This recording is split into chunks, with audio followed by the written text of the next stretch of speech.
Bonjour à tous, voici votre flash hebdomadaire. Cette édition revient sur les moments forts de la semaine, les tendances à surveiller et les actualités à ne pas manquer. Allons à l'essentiel.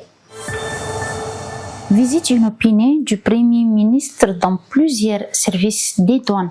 Ce mercredi 12 novembre 2025, le Premier ministre chef du gouvernement, l'ambassadeur Alamay Alino, a effectué une descente inopinée dans plusieurs sites stratégiques de la capitale. Sa visite a débuté à l'entrepôt douanier d'Engeli où il a inspecté le bureau de répression des fraudes fiscales. Le chef du bureau lui a présenté un bilan particulièrement encourageant, une hausse de 3,6 milliards de francs CFA de recettes fiscales, marquant une nette amélioration par rapport aux périodes antérieures. Le Premier ministre s'est ensuite rendu au bureau chargé des conteneurs qui affiche également des performances en progression continue, puis au bureau des marchandises en vrac où les résultats sont jugés promoteurs. Après ces visites, le chef du gouvernement a tenu une réunion de travail à la Direction générale des douanes. Il a salué les efforts fournis par les responsables et les encouragé à renforcer davantage l'efficacité des services douaniers. Le pays doit compter sur ses propres recettes et non sur les apports extérieurs, a-t-il rappelé. Cette tournée d'inspection s'inscrit dans la dynamique des mises en œuvre de la vision présidentielle portée par le maréchal Mohamed Idriss Déby Itno, articulée autour de 12 chantiers prioritaires et sans action. Coopération humanitaire, échange entre la ministre de l'Action sociale et le Conseil danois sur le réfugié.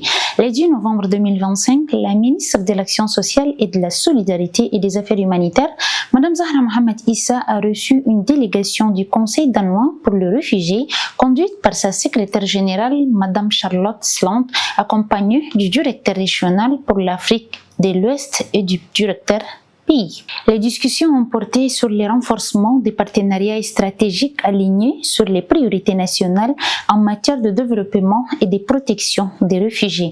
Les deux parties ont également évoqué la nécessité de consolider les capacités institutionnelles, d'assurer la continuité des interventions humanitaires et de mieux impliquer les déplacés dans l'élaboration des projets pour en garantir la pérennité. Insertion professionnelle. 120 jeunes bénéficient d'une formation technique certifiante. Dans le cadre de la politique d'autonomisation économique de la jeunesse, le ministère de la Jeunesse et des Sports, à travers l'initiative des 50 000 emplois décents, a lancé ce mercredi 12 novembre 2025 une session de formation technique certifiante en partenariat avec la société SOTEM. Ces programmes destinés à 120 jeunes visent à leur offrir des compétences pratiques et une meilleure insertion sur le marché du travail. À travers cette initiative, le ministère réaffirme sa volonté de faire de la jeunesse tchadienne le moteur d'un développement inclusif et durable.